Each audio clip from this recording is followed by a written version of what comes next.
Hey, how you doing? This is John, and welcome to John's Longbox. I'm here with Jason, and forgive me, how do you pronounce your last name? Bascom, and then Scum. Bascom. Okay. All right. I have a reputation for mispronouncing people's last names. So No, it's actually pretty common. I got a few people that call me Bascom or Bascom and stuff. So I don't care, just whatever. I get called really bad names by my friends. So my last name is constantly mispronounced, misspelled. So I'm with you. Yeah. To the point it amuses me now. Like my last name is spelled B-U-A, and I love when my mail comes Bug, B-U-G, or B-U-N. My sister and I, we call each other, I got Bug today. She's like, damn it, I wanted Bug. I only got Bun. Yeah, people want to end at a B at the end of my last name and say Bascom. I'm like, I'm not French. I'm like, there's no B. I was going to ask you, what is that nationality? Oh, dude, I'm a mutt. We're a lot of German, but Welsh, maybe a smidge of Irish. You name it. Like, we got something in us from everything. I'm convinced that there is no Welsh language. I think that it's just a joke that they're playing on the rest of the world. Probably. Because they just put a bunch of consonants together and then have no rhyme or reason to how to pronounce that. Are you kidding me? I guess we're like 4 billionth in line for the crown in England. Like, if enough people pass away, like, our family steps up, I guess. Oh, really? But so we're somehow related to royalty in some way, shape, or form. Nice. Yeah, it's pretty interesting. My aunt did a big family tree thing. A comic guy and an American sitting on the British throne. That would be fun. That would be dope. That's one of my guilty pleasures is King Ralph. I just get a kick out of it. Dude, King Ralph is such a great movie. Love that movie. He just wants a Whopper. You get a Whopper, dude. I love that movie. Yeah. So those of you who are watching don't know what we're talking about. We're talking about a bad. Is it a '90s movie starring? Why can't I even think of his name? John Goodman. John Goodman. He becomes the King of England. Yep. And a very gruesome opening scene. The whole royal family gets a portrait taken. The wire hits a puddle, and everybody gets electrocuted. Yeah, everybody's fried. Like, way more people in the royal family, like in that area, would have to pass away for us to be stepped up. Like the janitor, I think, even has to go. So, but like my aunt did a lot of research, before the internet and like all the books and all the stuff and all the things. She found out we were related in some way. I think through marriage, through royalty. So, cool. Yeah. There you go. What state do you live in now? I'm in Ohio. Okay. Yeah, I'm just outside Cleveland, so I'm like right on the lake. I'm in New York. So okay. The other thing I can't help but notice, and I need to comment, is I love the wood paneling behind. I'm legally blind, so I not just that, I'm severely in debt, so I live with my mother, and so I'm in the spare room with the wood paneling. So yeah.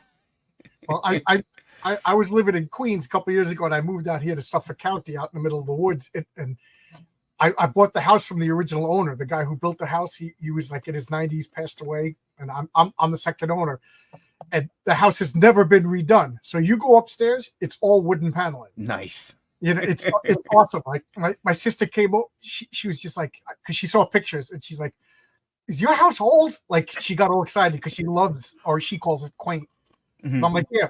Like downstairs this was like a scary dungeon. My wife wouldn't come down here, but I'm a construction worker.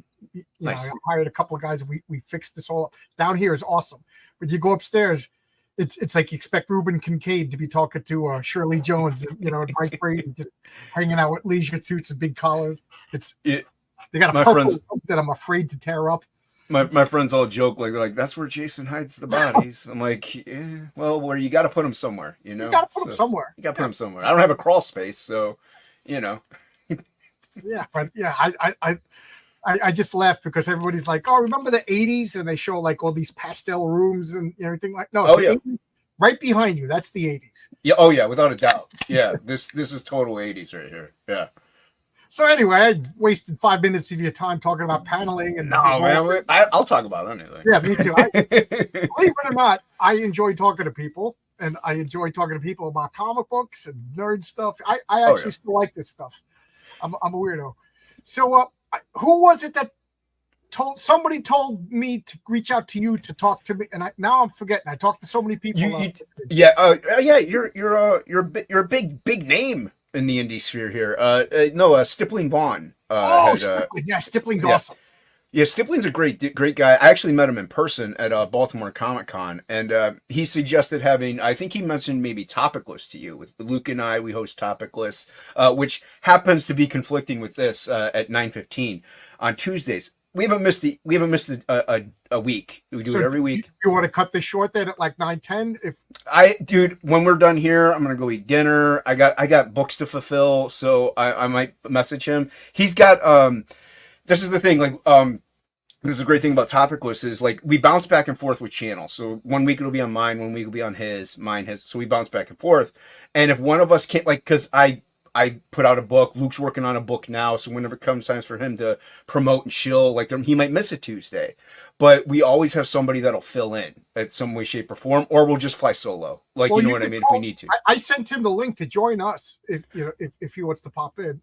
Oh, I mean, it's up to him. I know he scheduled the stream, so he because we schedule it ahead of time. So yeah, but and like I said, we haven't missed one though. We haven't missed a week for 4 years straight. So it's no, dude, you're more than fine. I'm this is my fourth book. Frog G is the fourth book that I've done, and there's been plenty of times where I miss a Tuesday or something like that because of fulfillment or campaigning or whatnot. Like I said, when he does his book called Mercenaries Guild that he's drawing right now, he's going to have to be doing the same thing, hitting the campaign trail, getting on the channels, talking it up. Yeah. So like I said, we end up missing Tuesdays sometimes, and we're all more than understanding. We're like, go do your thing. Go promote, go talk about comics, go have a good time. Because we do it every week, so it's not like we're like, and the main thing for the show was, and I'll brush up on it real quick, was we got together and we're like, Dan Fraga, wonderful human being. He had a Fragtober and stuff like that. And we were following Dan Fraga when it was Couch Doodles. So he would just draw and stuff like that. So Luke and I were talking, we're like, wouldn't it be great if we just did a show where all we do is just draw and talk comics, once a week, whatever, we'll be fine. And that's initially what it is. It's a draw stream that we just talk about, and it's called Topicless because there's no scheduled talking points. Topic list. I thought it was topic list. Okay, topic. No, topic less because we don't have talking points. Every now and then I might be like, hey, I saw this movie or I picked up this comic, and then what did you think about this? Or hey, let's talk about aliens. There's really no set format. It's just buddies hanging out talking. It's buddies hanging out talking and drawing. That was the main foundation of it. It was supposed to be an art stream, and it still is. But we do get our friends on that are writers or just friends that are fans in the chat. So it's kind of evolved into this just hangout type stream where every now and then you'll have Shelby Robertson will come on and draw, or Jimmy Reyes will be on, or we've had Aaron Preston Acevedo on, and so we get a lot of cool guys. Dan Plago, Billy Basco, my colorist, Ink Spots. We get a lot of great guys on, and we're all friends. We hang out, we draw, and we talk. It's kind of a very adult oriented though. So if you're watching this on the replay, you're like, I might want to check it out. If you don't like potty humor, you might want to stay away. Put the link in the private chat, and I'll put the link in the public chat. Yeah, I'll put Luke's link in there. I want people to watch your show, so I kind of. Yeah, but they can watch this later. The internet is forever. This is true. That does check out. So let me. Yeah, I'll go do that. I saw Haldir was in the chat. Yeah, Haldir's moderating. Yeah, like and subscribe, everybody. Like and subscribe. I'm so bad at that kind of stuff. I just get excited to talk to people. So I'm going to bring up your campaign here since you brought it up. You got Frog G, Voodoo Gods, and Magic, and you sent me the link to check this out. I got to say, this art looks really, really cool. Thanks, man. It's I do the line art, and he goes by Ink Spots. He colored Cash Grab, Charlie's London, stuff like that. So he's my colorist on it, and he does a lot of work on it. And he's also the great thing about Frog G. Let me get this real quick for you, man. I don't mean to stall up the stream here. Okay, I'm enjoying looking at this comic. Yeah, I get embarrassed when I have a guest on and they show me their campaign, and I'm like, oh no, I should have been prepared. Okay, so yeah, Haldir's got your back. Thanks, Haldir. We love Haldir. Yeah, he's probably over in Topicless also.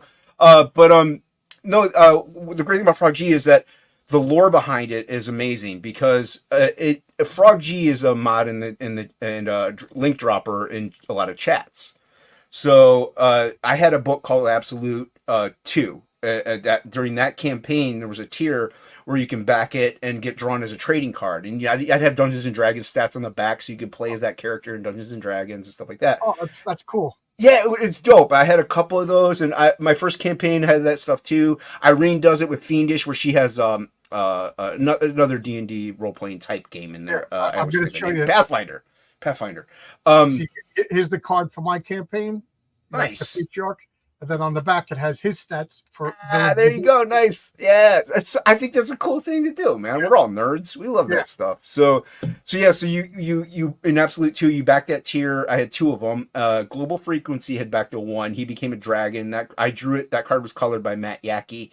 Phenomenal. Yackey also did the colors on the supplemental, drawn by the cover drawn by Matt Barr, which is that right there.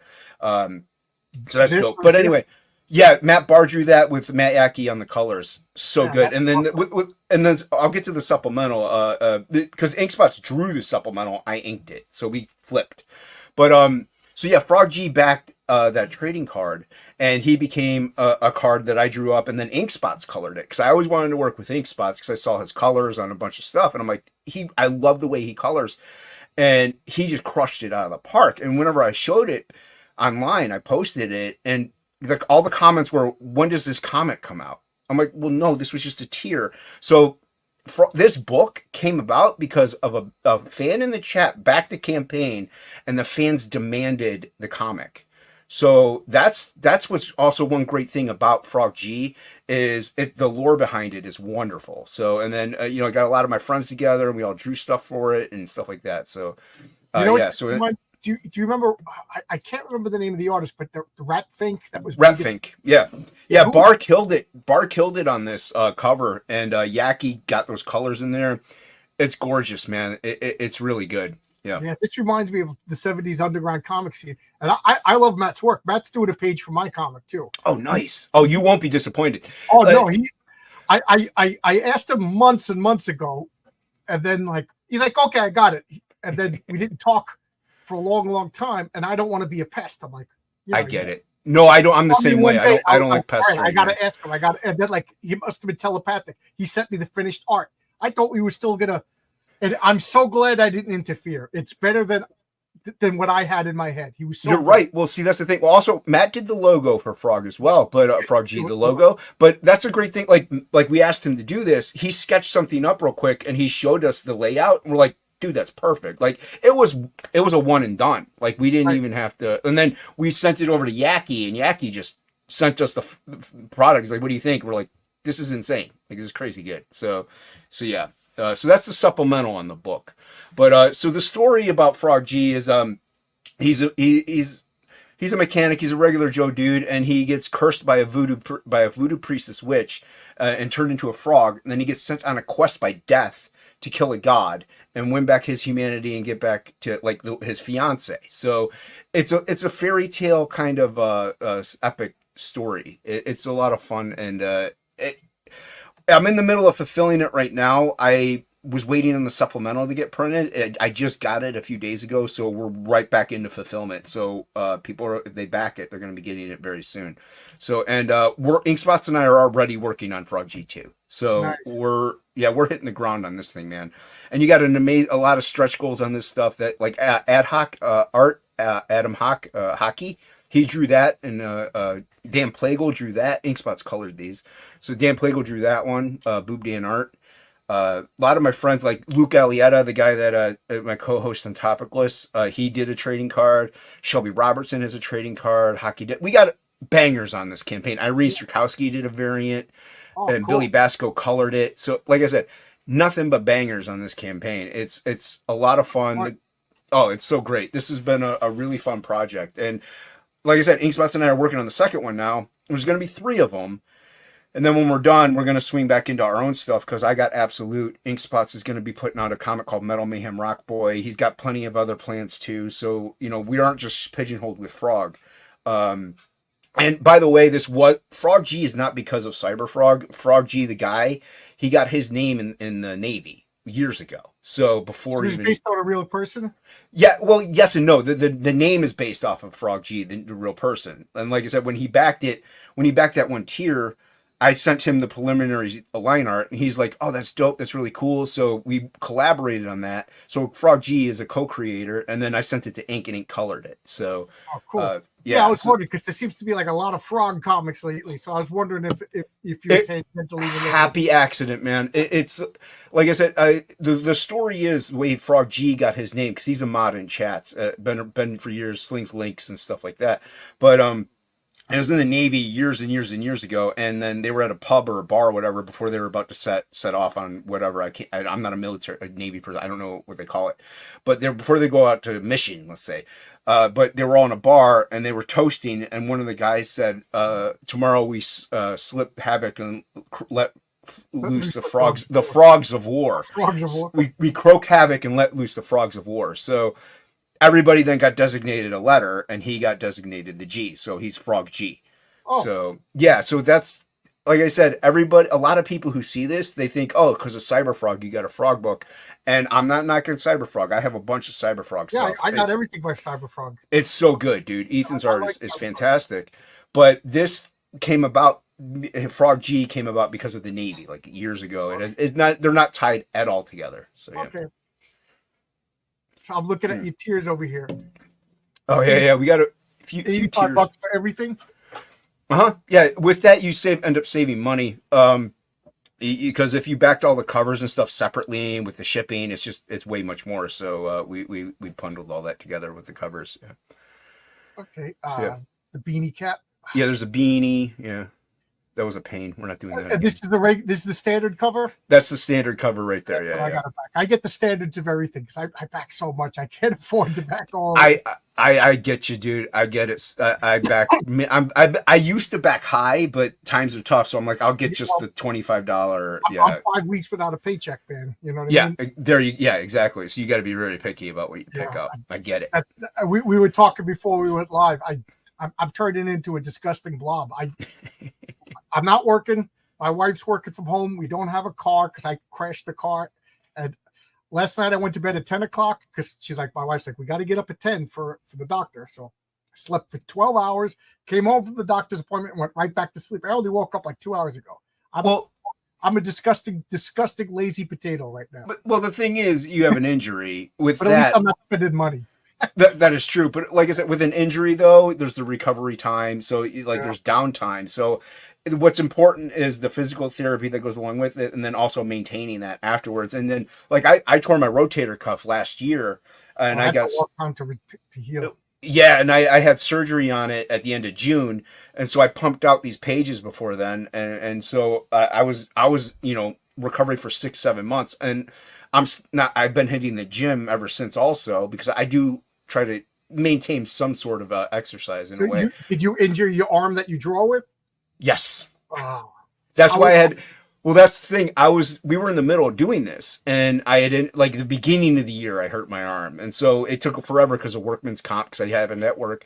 So that took forever, and they were like, "Oh, your surgery's set for June," and I was like, "All right, well, I got to finish." So I was just cranking out pages as the highest quality I could at the highest speed that I could before my surgery because I knew I wasn't going to be able to really do anything afterwards. So yeah, I'm a construction worker, and everybody I work with has been out with their injured rotator cuff at some point in their career. And I've been priding myself that I'd never missed a day of work for an injury. And then this year I was out for 6 weeks with hernia surgery. And now I'm out for a minimum of 8 weeks for this broken neck. So I think this year I'm making up for everything. Well, I mean, I'd like to address Eric the Guapo, Eric the Handsome. Every time I bring up his picture, I realize and marvel at how handsome he is. He said he stopped backing almost entirely because of too many creators he is. Like I hear you, and I understand that. I will say this: I was 85% done when I started my campaign. I had a little bit of setback. I broke my neck. My colorist dad had, but you know what? He sent me 2 pages today. He's sending me the next 3 pages this week, and then we letter and start printing.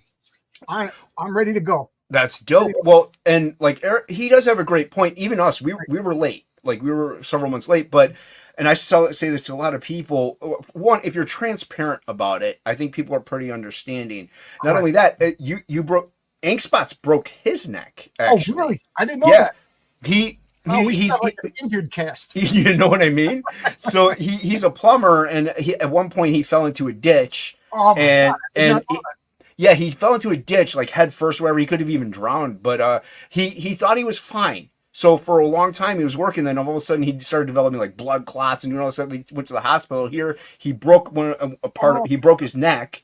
So he was like nothing but chaos has surrounded this campaign. I'm an electrician. I hurt my, I was about to say, I realized how stupid it was, but luckily I was in a car crash, so the ambulance came. You know what I mean? Because I didn't have any neck pain. I had just injuries from the the airbag deploying, right. And the car crash. I was definitely in shock for a while. I was talking nonsense. They were laughing at me when they were putting me in the ambulance. And the first thing I'm doing is I'm calling up Mark Miller because we were supposed to talk that day. My neck is freaking broken, and I'm like, Mark Miller, don't be upset with me. I'm in the dude. Before I call my wife, I just want everybody to know. Yeah. No, hey, I understand that. Like 20 years ago, I was driving. Stupid mistake, but I ended up flipping my car. And when they took me to the hospital, the first thing I said to them was, "When you call my mom, please let her know I'm not dead." I'm like, just say that right away. I'm like, because she's gonna freak out. I'm like, you know what I mean? So yeah. To call my wife to tell her I was in a car accident. Yeah. And then I told her, ambulance is on the way. The car is totaled. Obviously, I'm alive. I'm not bleeding. And then 3 hours later, or 4 hours later, I told her, don't even go to the hospital. What are you going to do? Right. You're going to stand. Don't go to the hospital. So I'm in the hospital. Then I have to call her. I broke my neck. Yep. Oh my God, that was the worst phone call I ever made in my life. Well, you're alive, and that's what's important, and you're on the road to recovery. So that's the best thing, yeah. But that's what I say to everybody. Like, the books may be late, but as long as you're transparent, like, and you explain why, and it's a logical life. I'm sorry, people don't see me streaming every day, and my book's 3 years late. You know what I mean, or something like that. Like, it's like, okay, well, he's not working on his book; he's just streaming or something. It's like, no, we're very transparent. We're like, this happened. Everybody I know that's been late, they try to be very transparent with their fans and backers. And I think I'm remarkably patient about stuff like that, I am too. But here's the thing. You see you in a neck brace, like, it's not like you're like trying to pull people over on stuff. So, I think a lot of the people are leaning, but also people stop backing because of it. I understand. I totally get it. Like, I don't begrudge anybody on any of that. So, yeah. Yeah. When I set up, when I was building the campaign, they're like, when do you think you're going to deliver? And I was like, you know what? I'm going to do the Scotty method. So I'm going to give everybody a little inside secret over here. Scotty from Star Trek, he always says, oh, we need 6 hours, Captain. And Captain Kirk's like, no, you got 20 minutes. He goes, okay. Because Scotty only needed 10 minutes. So right. I oversold it, but I'm glad that I did, because a couple of, I hired a few people I shouldn't have hired, and I had to start all over again from scratch. So I'm glad that I overshot it. Yeah. You know what I mean? And I'll have a more realistic on my second campaign, which we already started. We're on the 7th page of the second comic. Nice. Yeah. And that's the thing, though. Like, we were ahead of the curve when we launched. Like, we thought we were ahead of the curve. You know what I mean? Like, we had plenty of pages done. We were in the groove. We were going. Everything was working well. And then next thing you know, like, I get shingles, Ink Spots breaks his neck. I tear my rotator cuff. Like, all these things just started cascading. And we worked as we could on the book, as much as we could. Like, we didn't, but we were transparent. We put up updates. We said what was going on. Like, shingles. I don't know why, but that scares me. I've never had shingles. I had it on my leg and the bottom of my foot, and when I got it, it was painful, insanely painful. But I still went to work the next. Professors that were in agony at different times, different schools. Yeah. Yeah, it's pain. It's a severe pain, and I even went into work the next day trying to work because I don't like I'm like you. I don't like missing work. I go to work sick. I go to work injured. I work. I tried to work with like tore my rotator cuff. I went to work the next day even though I couldn't pick up a half a pound. Like I just couldn't lift it. What do you do if you don't mind me asking? I work in shipping. Okay, so yeah. you're a blue collar guy like me, yeah. Oh yeah, dude. Yeah. I got to do manual labor because my eyes are so bad. I really can't read anymore. So I kind of have to do something. And the way I work is like, yeah, we have to read things sometimes. I work around it. I have my ways, but it's mainly repetitive. The skin thing, you hit the buttons, it goes. So it mainly is pick up the thing. That's why I try to, I still try to work out and stuff. I was in better shape like 4 or 5 years ago because I was working. Well, actually, it was like 6 years ago. I was working somewhere else across from a gym, and after work, I would just go to the gym for like 2 hours. So, but I'm not too bad off now. Do you have 45. To wear big glasses or anything? Like I'm not making fun of it. Like no, for safety glasses and stuff. Oh, you mean to see? No, I have what's called retinitis pigmentosa. It's a degenerative eye condition that's attached. My strand is attached to my kidney disease. Dude, I'm a genetic freak, but so it's slowly. Everything's slowly closing around me. So I don't know if I'll ever fully go blind or if they'll catch it and maintain it for as it is. I'll never be able to see fully again the way it was. Like they can't reverse it and I always say for now. Right. I'm a big guy about technology, and I do understand with AI, I'm against AI art and stuff like that, but I think AI has benefits and can be used for good. And I think with technology and AI, like something could be, because they are getting people who are fully blind and have been fully blind forever, they could see like light and shape, which if you've never been able to see before, that's like a godsend. Yeah, my wife's family has a lot of multiple sclerosis. And there you go. You know what I mean? And she's terrified to take medicine because certain medicines they're finding out trigger multiple sclerosis. So she was like, I can't take this COVID shot. It hasn't been around long enough, so, but she's been following up on like in the past 2 years or so, they made a lot of breakthroughs with multiple sclerosis detection and slowing down, but not curing it. You know what I mean? So, right. So, and that's the thing. No, I was going to say and she's right. Like it's smart to keep, investigating that stuff, be privy to what's going on. And like I said, I think technology is going to advance faster than the medicine's going to advance. So I like with MS or anything like they even have the guy that's paralyzed. He's got a chip in his head, for the Neuralink. Right. Must put that Neuralink in him. And he's like, I'm able to play like video games now. It's just amazing. Like, yeah, he's looking at, and I've always said this, like, not life changing lemonade, all that garbage, but try to be positive in some way, shape, or form. I told my one friend, she told me, you're very, very upbeat for considering your condition and everything you're going through. I'm like, well, it's better than being depressed all the time. Right, what are you going to do? What are you going to do? Like, right. It's not like I'm never depressed. Yeah, of course I get depressed. But then I'm like, you know what? I'm drawing comics now, a dream of mine. I've always wanted to draw comic books since I was a little kid. I got 4 out now.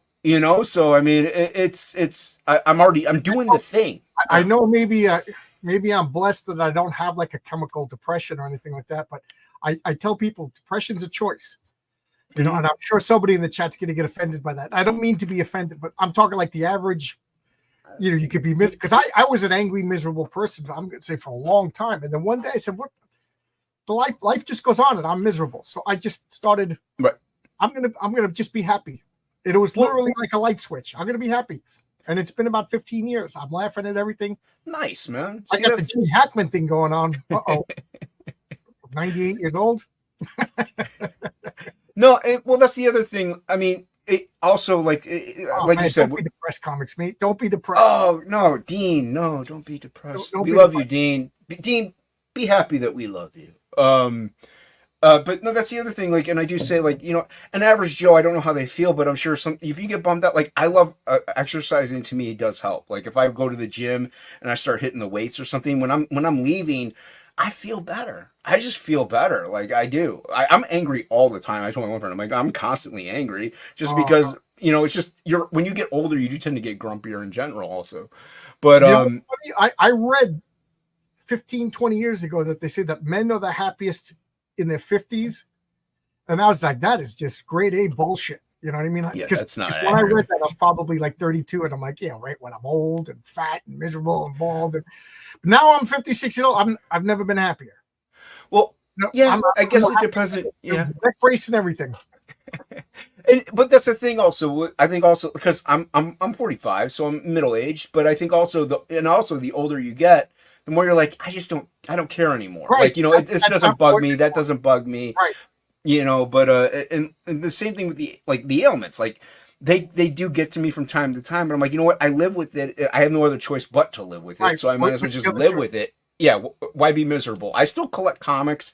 I can't read them, but I can still see them. I can still look through them. And lately, I've been picking up more and more. Like, when I was a kid, I obviously couldn't afford insanely expensive like $50 to $100 was insanely expensive for me back then.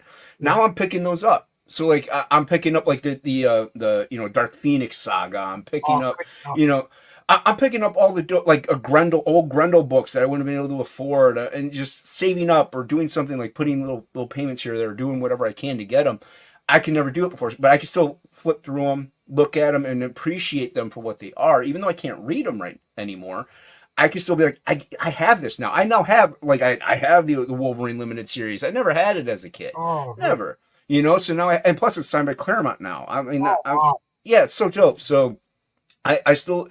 I'm happy. The last thing I read actually was an indie book. I think it was Tropical Magics by Pedro. I think so. So I haven't read anything in a long time, mainly because I can't see to really read it. But like I said, like Dean's in the chat, phenomenal artist, and that's why I also do like hanging out with artists. I can see what they do, So I just love art, man. I've been doing it for so long. I got out of comics for a little bit, and I was doing art for my friends' bands and flyers and stuff like that. And it really changed my style and like what I do, and I incorporate that now into my comics. But I just love artwork, dude. I love drawing. I live the Frege motto, or mantra, just draw every day. Even if it's like 5 minutes or 5 hours, draw every day. And yeah, so I just love it, man. I'm having fun. Are you trained, or are you just one of these kids that just started drawing and never stopped? Did you go? It's a little bit of both. I've been drawing since I was 10. So when I was 23, though, I did go to college, which I recommend everyone not do if you go to art college. But I had fantastic teachers. I really did. I went to the Art Institute of Fort Lauderdale, and the Art Institutes are notorious for being money mills. Like I think they actually went out of business, but I was fortunate enough that my teachers were amazing. I'm still in contact, like a couple of them I'm still in contact with. They're fantastic and amazing artists in general also. So I was fortunate in that regard, but I didn't need to go. I already knew how to draw in a way. If anything, I learned to appreciate how to do certain techniques like watercolors. I got into more through college, stuff like that. Also, I was totally completely anti-digital. I was like, digital's cheating. It's, never to use digital. And then it wasn't until I got into college where my eyes were still okay enough that I could see, okay enough to do everything. But I started using digital art, and I'm like, you know what? It's another tool is what I kind of just adapted like everybody else does. So I still love traditional. It's my favorite medium to use, mainly because I like getting dirty. I like smearing things, and I love doing all that stuff. Probably a more visceral feel, you know what I mean? It is. There's something about that on the paper, and yeah, exactly. There's more of a metaphysical feel to it, a spiritual feel. That connection that you have, that energy that goes from you to the pen to the paper or pencil. It's just there's something about it that's just more earthy, and I just like it a lot more. And I do digital, so I'm not knocking it at all. I actually can do. Because of my eyes, I utilize both tools. Like with Frog G, I can only get like the pupil a certain way, or this minutia detail like that, that precise stuff. I have to do that digitally, and then I print it out. And here's the. Well, I imagine with digital, you could probably make the screen really big to do small. Exactly.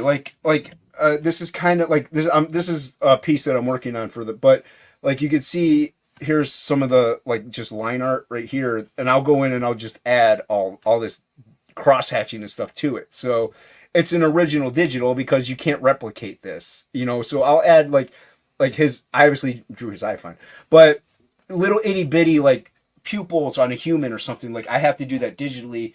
I can do it traditionally, but it's messier. I have a book called Absolute One Stormy Night. It's I don't have to pull it up or anything, but that's all traditional, and I wanted it to be a little grittier and dirtier because Sin City's Silent Night. It takes place in the. That's what I was going for. I was going for like a grittier, silent. It was a silent comic, so I wanted everything to be messier, so it's not as finely precise. So I purposely made it that way. So that's why it's all traditional. So like his pupil might be a hair off if you zoom in on it because couldn't exactly, but it's close enough that when it's print small, you can't really tell too much. But yeah, I just love traditional a lot. If comic book art was perfect, then it's photographs. It's the imperfections that makes your style.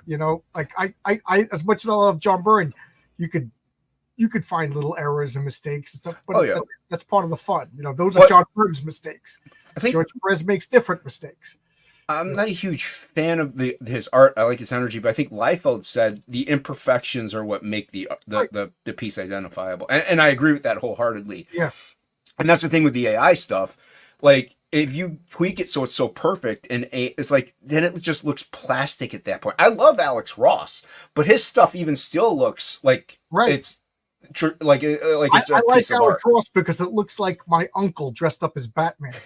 Exactly. Like Jim Lee draws this ridiculous looking, muscular, perfect guy, but when Alex Ross draws Superman, like that's what my father looked back when my father was 32 years old. He looked like Alex Ross's Superman. Nice. Like Robert Mitchum, kind of out of shape, but you didn't want to mess with them. Oh yeah. Oh, I know what you're talking about. I love that. Well, to me, that's the most fantastic thing about comics. And don't get me wrong, I still love like the Neil Adams and art, like all the precise stuff. But I love the spectrum. I love the Alex Ross, and I'm a huge Sam Keith fan. Everyone, like a lot of people know me, they know I love Sam Keith. He's my favorite. You know what? But I just you saying that, I see the connection in your art. Yeah, he's a huge influence of mine, and Jonathan Weishak, who's kind of a lesser known, but. In as far as like popularity goes, but he's so insanely good, and you can see a lot of his style in like my I call them nonsensical pieces. But what's this artist's name? I missed the name. Jonathan Weishak. Oh, I gotta look him up. Look him up. If you like Sam Keith, you'll like Weishak. Okay. They actually have collaborated a few times. Cool. So yeah, so they worked on a thing called When Chickens Revolt. They did it so Weishak would do a page. It's not scripted. Weishak would do a page, then Sam Keith would do a page, and then so they would trade back and forth. So there's no script. It's just wherever the story went, it went. Oh, so it's like a round robin? It's like a round robin thing. And as far as I know, I don't think I ever saw print, but I think you can find it digitally online somewhere. But it's When Chickens Revolt. Why, I don't know. But you were talking about digital and art. I remember my coworker lived next door to John Romita Sr. So we would just talk, oh, you're into comics? Yeah. Do you know my next door name is John? I was like, are you kidding me? Like I flipped out. He's like, he's important because to him, he was just a nice guy that lived next door. He's not into comics. I was like, he was into sports. I'm like, you live next door to Ted Williams of comic books. He's like, really? So then he got excited, even though he didn't. So we went over, we met him, and he was telling me he can't draw digitally. He's like, I don't want to draw digitally. I will never, because my son learned how to draw digitally, and he's like, and he goes, and I think his art suffered for it, but he goes, but I will never draw digitally. And he held up this jar of ink, and this jar of ink had like a third of ink in it, and he says, this is the last jar of ink on the planet. This company went out of business 20 years ago. When I heard that they were going out of business, I bought all the ink. This is the last jar. Oh, wow. And when this jar is empty, I'm never drawing again. Oh, wow. And I felt like preserving that jar of ink. Like if you ever play Dungeons & Dragons, this is an artifact that must be preserved. Oh, yeah. I was like, oh man. So I wonder, did he pass? And is that jar of ink still on the shelf? I hope so. I hope that. Did he use it before he died? You know what I mean? Is it still on the shelf? And if it's still on the shelf, it should be like put in a plastic thing and put into a museum. So, it's funny. Even I'll watch Frege sometimes, and he'll be like, "Yeah, I got this pencil back in 1987." I'm like, "Dude, you've had that pencil for that because it belonged to an artist that gave it to him and stuff like that." So, I love stuff like you say, they're like artifacts, or like little Right. treasured gems that we hold dear, even that you just don't want to like it's like down to a nub, and you're gonna keep it forever, So He yeah. just has to refilling it with cheap. Well, he's gone now, so that's kind of a report. But that would be funny. That would be funny. Yeah, but yeah. And I get the whole digital thing. Like I said, it makes sense. I know a few artists that they won't go digital, and I'm fine with that. I probably, in all honesty, I probably wouldn't be going digital ever either if I had 2020. I would probably never. I love traditional so much. Like Inkspot's the guy that colors. He does both too. He does digital and traditional. He'll do watercolors and acrylic paints over.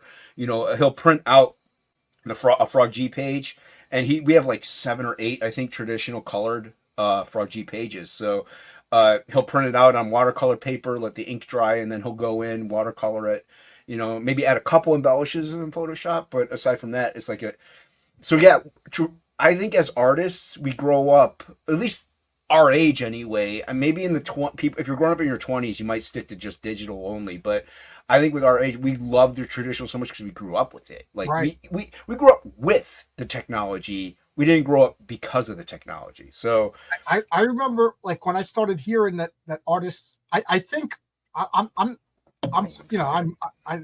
not an artist. I can't draw, and I would just buy comics, and I just in my mind they would just draw it on pencils and paper. I think that was the first time meeting John Romita Sr. when he talked about digital drawing, and I was like, really, people draw, and I was like, oh my god, it was like it kind of was like sad. Oh my god, I'm so out of touch with this medium that I love. I didn't even realize that people draw on computers, and then I felt like that's cheating. Then you see how people actually draw, and you realize it's not cheating. it's not, because I mean, you still implement the same methods, like with layering. Like you would draw like blue line, and then you would draw pencil, and then you would draw like maybe tighter pencil, and then ink. It's the same digitally. Yeah. All that stuff, yeah. Now, yes, you can quote unquote cheat in digital with perspective tools, and just it can morph it for you and stuff like that. Now, is that cheating? Is that using a tool at hand? That's up for debate. Well, Wally Wood used to say, "Don't draw what you could trace. Don't trace what you could copy." You know what I mean? So, like, yep. I remember buying old Fantastic Four copies, and they had black and white pictures of buildings, superimposed on the covers. Mm-hmm. Jack Kirby was experimenting with early, 3D assets, for lack of a better term. Right. But is it artful? That's what matters to me. Can it trick me? And if it tricks me, then it worked. Correct. If it tricks you, and not only that, are they capable of doing it on their own if they have to? Like, these are all artists that could draw buildings just fine, that can draw in perspective just fine. Now, when you're on a monthly schedule, you gotta find ways to speed up that time frame. You just have to, and that's why I do give like monthly comics a bit more of a pass. With certain things like traced elements or swipes, stuff like that, I give them a little bit more of a pass. With stuff like what we're doing in the indies, if it takes 8 months to draw a 48 pager, make that as original as you possibly can. Yeah, I'm with you on that. Yeah. I look at digital as like a musician with like a computer. Mm-hmm. Like one guy with the computer, and he's doing horns and basses and stuff like that. That guy has to know all these instruments. He can't just hit a button and get the horn Correct. sound that he likes. You know what I mean? So I would like to think that guy could play the trumpet and the saxophone. It's just that he's using the computer to make it easy. And even still, you have to have in that example, you have to have the ear for it. Correct. You know what I mean? Yeah. So you give me the best computer in the world, I'm not writing a good song. Yeah, same here. And so and people, there's plenty of people who will be like, "Hey, can you draw me this?" And they'll be like, I want it to have this, this, and this." And then you give them like 3 examples, like, "Oh, I never even imagined any of those." So if you were to give them a regular computer and be like, they might be able to type in some prompts in AI and they'll get something up, and they might be close enough to what they want. But is it full on purely creative and maybe appeasing to them? I don't think so. I think it's some sort of self-gratification. And like even with AI art, it can be used as a tool as well. Like I've had this discussion plenty of times with plenty of my artist friends and stuff, and I'm in agreement that as for like a reference tool, like let's say you were like, oh, I'm kind of stuck in, I don't know what maybe to draw, how, like these buildings or something. So you do some AI prompts for buildings. You see it like, oh, okay, and then you delete the whole thing, and then you just draw it from memory. You know what I mean, or something like that. If it gives you some sense of a pathway to doing it yourself, I'm okay. I'm a little more lenient on that. Now, if you were to just sit there and put out a piece of AI art and say, this is mine, I did it, and you get money for it, no, that's not art. That's not you. You should be the part when I even see YouTubers that are artists, that are comic book artists, and they have AI thumbnails. Oh, I hate that. I'm like, dude, you're an artist. You're an artist. You're an artist, and you're using, and then you talk about AI art and comics and complaining about somebody else for using AI. And it's like, and your thumbnail is AI. I get annoyed at that. Like I say, I'm visually impaired, and my thumbnails are nothing to brag about, but I still make them myself. You know what I mean? Like they're the most simplistic. My video thumbnails are the easiest things on the planet. Anyone can do them, but I still at least do like I did. It's my artwork of a thumbnail. That's really it. Of the video that it contains, just that bit and blown up. That's it. But I still drew that image and I pasted it then in the thumbnail. So it's if I can do it. Are you familiar with John Totleben, the artist? Negative. John Totleben and Steve Bissett, they did the classic Alan Moore Swamp Things. Okay. Steve Bissett did all like the centipede like wiggly monsters or anything like that, and then John Totleben did all the break. I guess did they do Saga Swamp Thing? Yes. Is that what they did? Oh, okay. Yeah. I have a few. But he was blind. John Totleben was blind. Oh, okay. And that's the only reason why he stopped doing it was his vision got. But they say towards the end he had this little spot for only a short time, and I was always amazed to find out that this guy who did some of the most amazing comic book art of all time was 90% blind. Yeah, I think he finally lost all of his sight when he had to stop. And I could get to that route eventually, maybe. And like I'm not 90% blind, but I'm legally blind. My doctors have diagnosed me as legally blind. So, and there's a fan that's in chats quite often. Her name is Phantasmagorical. Yes, I didn't know that. She did my my video, my trailer. Video. Oh yeah, she was blind. Yep. Sweetest human being on the planet. Yeah, she's I great. love Fanta. And and she's probably worse off than I am. Hey, Fanta. Yeah, what's up, Fanta, if you're there. But so that's the thing. She's happy, like when we see her anyway. She's happy, she's bubbly, she's enthusiastic about comics. Like when she gets things, they're the sweetest videos ever whenever she's opening stuff and showing it. It melts my heart. Because it's melting out of joy. It's just she's appreciating the stuff that she has. And she's in this situation where has this going on, but she doesn't let it stop her. And that's what I always tell everybody. There's obstacles that come in life, and they're going to hit you. You're going to feel it, but you can't let it stop you. You got to, somehow get through that wall. And whether it be through yourself or through friends, like I have a great group of friends. They're fantastic. And I always tell everybody, surround yourself with positive people. Like I said, we hang out in Discord. We'll insult each other like no tomorrow. They'll make fun of me for being blind. I'll make fun of my friends for being fat. Have you met them? Yeah, exactly. But that's what friends do. But we got each other's backs no matter what, just because we're good people. Just be a good person. It's not hard, Yeah. Some of the jokes my friend said when you broke your neck, what were you trying to do? Yeah. Did you bite your boyfriend when you crashed? Things like that. I love the cap shield. I remember seeing that whenever. Oh yeah. This is all my nerd stuff. I got my. That room is my comic book room, my spinner rack. I love showing nice. Rack. No, yeah. I recently, not too long ago, picked up the first appearance of Nomad, and it's in primo. It's so good of a shape, so I can't wait to. Now, how are you? Let me ask you this: what are your thoughts on slabbing? Okay, pretty controversial. I'm completely against it. Okay, I comic books are to be read. They're to be, I'm trying to see if I have anything old right over here, but I know I got some old comics, but I'm reading some comics from 1992. Take them out of the bag, look at them. On Sundays, I do Sunday comics. Like I'll take out my copy of X-Men #1, my Fantastic Four #1. Jeez. Read them and everything, and because that's what comic books are. And a lot of people say like they've never seen the letters pages, they've never seen the ads, you know, the little bulletins of these comics. And when you slab them, you don't see the original color. Like guys like, oh, I never like, oh my God, the way the Fantastic Four was colored in the first issue of the Fantastic looks so much better than any reprint, if you ask me. Because the valid point. Can I show my hallway of comic boxes again? Oh, you want to see the picture? Whenever I talk, if you haven't seen this, I'll show it. Yeah, sure. And it's actually clean now. My wife wouldn't let me move any boxes, but I've been so what am I doing? I've been so stir crazy that I had to get off my butt. I've learned that men can only sit still for about 2.5 weeks. 2.5 weeks I was watching TV. I was enjoying myself. My wife is a sweetheart. She actually told me, she's like, I'm loving this taking care of you.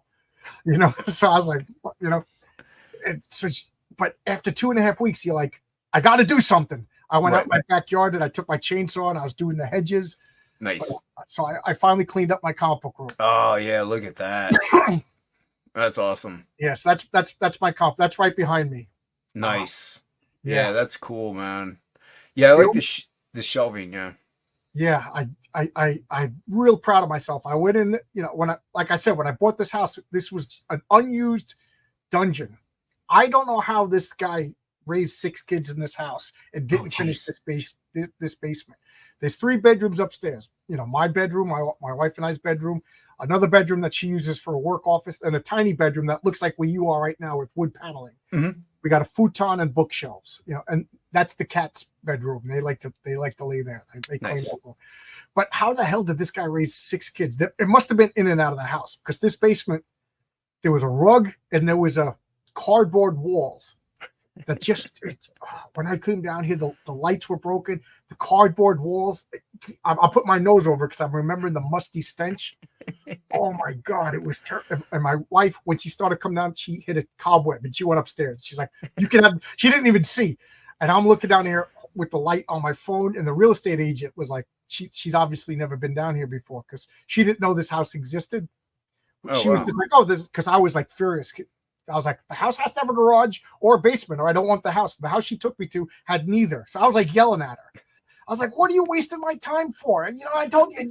So she was like, oh, here's a house around the block. So I was like, we might as well look at it. And it had a garage that you could see. So I was like, oh, it's got a garage. It's got a small garage. All right. You know, and she's looking at it. She goes, you want to see the basement? I'm like, a basement. So I was like, oh my God. Like, it was, like I said, disgusting. It smelled bad. My wife was like, I'm never coming down here. And I just ripped it apart. You know, it was a lot of fun to take a crowbar and just rip down walls. Oh yeah. And, you know, and tear out things. And then I had to have my brother come over and reroute the heat, because, you know, he's an HV guy, you know, so he's not quite a steam fitter and he's not quite a plumber. He does both. Right. And so he did that for me. Then we put the walls back up. You know, I had a guy come and help me with the sheetrock because I wasn't carrying those down the steps. I like the Yancey Street sign. Yeah, that's nice. Remember, I divided the whole basement into 2. You know, 2/3 is my main room, 1/3 was the comic book room, and then I divided the comic book room in by lengths of comics. So I took the length of a long box plus 3 inches, and that was, you know, where the comics are. And then the gap in the middle was the length of a long box plus 3 inches. Yep. And then to the wall was the length. So, you know, so I could pull boxes. You could pull boxes out. Yeah. And they were pressed against the other box. Right. You know what I mean? Yeah. I got to get some kind of shelving or something eventually one day. I have like foam board in between each one, so it's not totally resting on top of one another, but it's just tough living where I live to like do it the way I need to, because I'm not going to invade my mother's house with nothing but boxes everywhere. So it's like, and I have more over there, more underneath my computer desk. So I am stacked, and it's, I'm unnerved about it all the time, but there's nothing else I can do. I like the shelving that you got there. It's nice. Yeah. Yeah. I I moved out of my parents' house in 1993. I think it was 1990. I was going to college. I was going to college. Topic list started. If you want to bail and go to your show. Oh, you're okay, man. He's got people there. Okay. I just feel bad. But no. You're good. You're good. I was going to college aimlessly with no major and nothing, just a community college, and I got a job delivering pizza. And then the pizza guy was just like, "You want to come on as an owner? We'll just give one of the owners wants out. We'll give you 50% of the business." So I was like, I was aimless. I had no clue what to do with my life. Right now I own a pizzeria, and I did that for 3 years. That was 18-hour days. They took advantage of me, man, because the other two owners had families. I didn't. Right. So I was living with my parents, waking up in the middle of the night. The dough is rising. Oh my God, the dough is rising. Oh. And I'd go to the pizzeria at 4:00 in the morning, find out I took oh God, I was freaking out. And then when that closed, I was like, what do I do? I'm 25 years old. All my friends are going to college. So, I put all my comics in storage and I moved across the country. So anyway, long story short, since 1993, my comics have been in a storage unit. So 3 years ago, I built this room, put all my comics here. It's so awesome. So when they were in storage, was it still in the same state you're in, or was it somewhere else? No, I put them in storage in New York, and I moved to New Mexico. Because I've contemplated about putting them in storage. I mean, I like having them here. I have access to them. Yeah, but I'm getting overrun. You know what I mean? So I just don't know, like humidity and all that stuff being a factor. Were your comics fine whenever you got them out of storage? It's funny that you should say that, because I went to the storage unit in Baldwin, Long Island, where I grew up, and it's right on the water. There's a marina right next door with boats and everything like that. Oh yeah. So the guy showed me, and he goes to the ground floor, and I said, "No, I don't want the ground floor." And he goes, "Why?" I go, "Because it's only a matter of time before there's a flood." Yep. If he rolled his eyes like the most insulting eye roll possible. So we went upstairs, and he was like, "Here's upstairs." I was like, "Okay." And I bring a couple of boxes at a time, go up the elevator, and I bought like a shelving from Home Depot, and I put them there, organized them, and that was a lot of fun. That was like a home away from home. My niece would come, and we would organize comics. And then once I filled up a long box with comics, I would go there, whatever. Long story short, Hurricane Sandy happens in New York.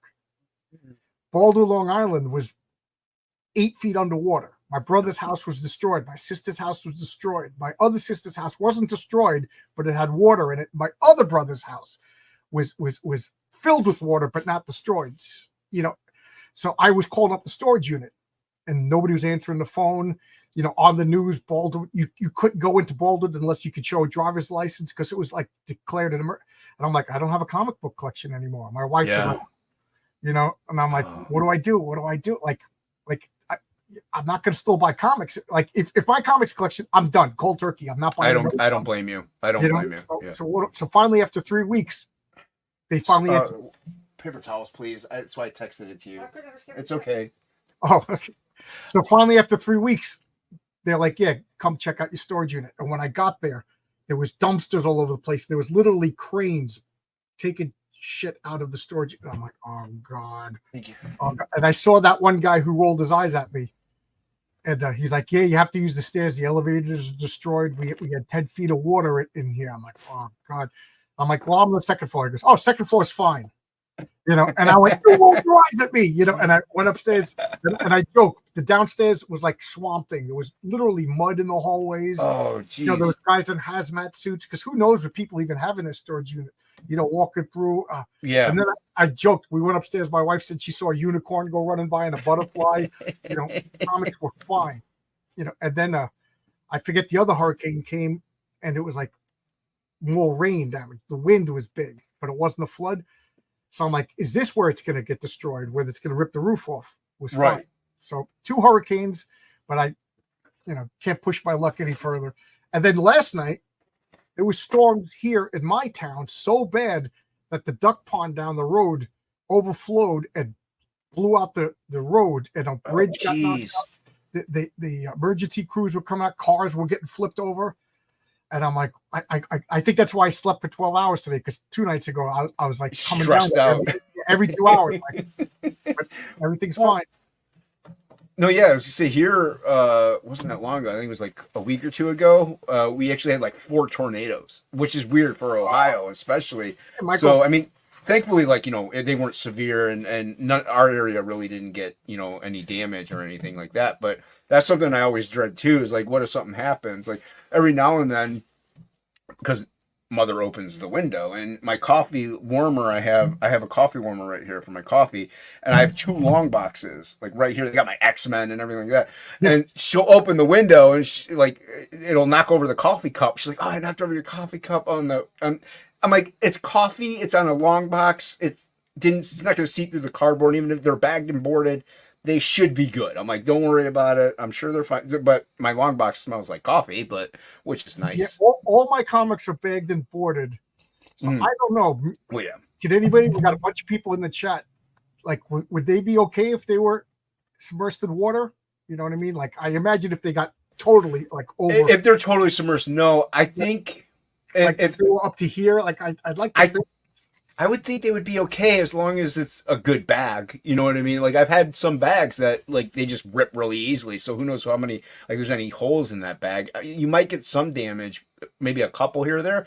But I would think for the most part, they would be okay if slightly submerged. I wouldn't like it. No. But I put water pumps. I put fire extinguishers. I got water sensors, and I got 2 dehumidifiers. Oh, nice. Yeah, I'm a construction guy. My nephew is into construction. He's 19 or 20 now. He's into construction recently, so he went through trade school and stuff, which I advise everybody go through trade school. Yeah, learn a trade. But yeah, he's yeah, guys. I have a degree in Greco-Persian history, and I'm a construction worker. Just let that. I just finished my student loans 2 years ago. Okay. I'll probably never pay off my student loans. I have a bachelor's degree in illustration. I you know what, that's good for me wiping up the stuff I just spilled. You know what I mean? So yeah, it's no good. If you want to get a degree in art, don't just go online. Like nobody's ever asked me for my degree. You know, it doesn't do any good. Learn a trade. I tell everybody, learn a trade, especially if you can. My brother-in-law was his oldest daughter was of the age to apply to college and everything. She was a terrible student. And I'm one of 7 kids, and I'm the only one to graduate college. You know, I joke that I'm the white sheep of the family. So Paul brought his daughter over to talk to me. He's like, "Uncle John, talk to Megan about college." And I was like, "What do you want to do?" She's like, "I don't know." I said, "Don't go." Yeah, don't go. He was trying to talk to. I said, "Do you want to be an actuary? Do you want to be a dentist? Do you want to be an accountant? Do you want to be a lawyer?" I said, you hated high school. You didn't go. Now your dad's going to spend $45,000 to send you to school, and you're not going to go. $45,000 if you're lucky. Right. Yeah, it's. This was 25 years ago. Oh, okay. Then yeah. I was like, go. You know, she's I don't know, 40 years old now, and she's still working at the same Applebee's. You know, which is fine. I mean, there's nothing wrong. It's a job. She lives with him. Okay. Well, I mean, hey, if you get like, I could like, I get, but she's not blind. I'm not making. I realize how that sounded. No. Well, this is what I was getting at. Like, I actually like, if I were fully healthy, what I make at my job would be enough for me to sustain a crappy 1-bedroom apartment in Ohio. You know what I mean? It's not that high of a cost of living here. I'd be scraping by, but I'd be able to do it with my student loans, my visual impairment. And it's not like I don't help around here, but it's just next to impossible making what I make. I'd have to make at least like $4,000 a month in order for me to really just move out and have full medical. Like that's the key thing. I need full medical with everything that I have going on.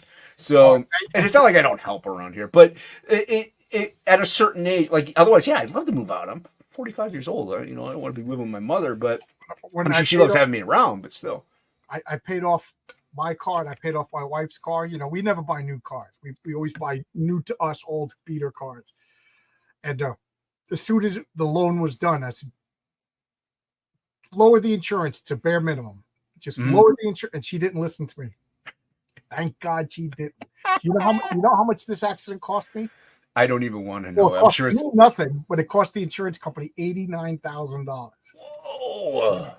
And they wrote me a check for the book value for my car. My car was on its last legs. It had over 130,000 miles on it. You know what I mean? Mm-hmm. So things were starting to go, and I'm like, it's only another year or two of like I'm fixing this, and then I got. So at that point, you just get rid of your car. You buy it. So now they gave me like book value, $6,000 to buy a new car. You know what I mean? Nice. So I can't complain about anything, you know? Yeah.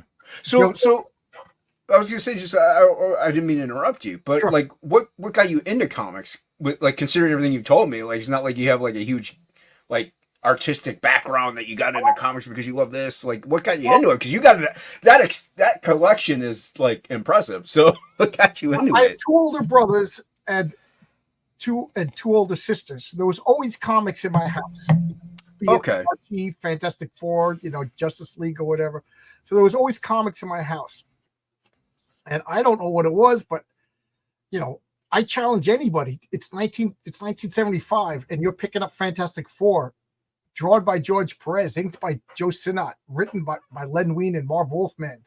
You know, and you know, then you pick up you're picking up Avengers, written by Jim Shooter, drawn by George Perez, and you're like, oh my God, you know, this is so good. You know, Mm-hmm. The story I always tell was in 3rd grade, I couldn't read. I was in the bottom tier reading, you know, because who wants to read? You know, like after school, do you do math problems with your buddies? Hey, let's sit around and do math. I didn't want to read. I wanted to run around, you know, play baseball and stuff like that.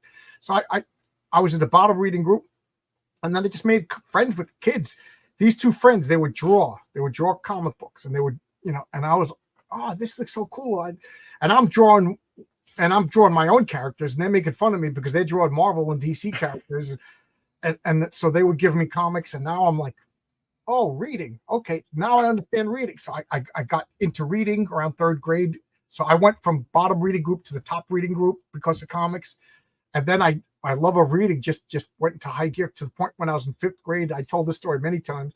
The school psychologist pulled me into her office because I was reading King Arthur's, like the Big Le Morte Arthur by Mallory, and I was taking notes. And what I was doing was I was taking index cards and I was writing like Sir Gawain, and I was making up his D&D stats.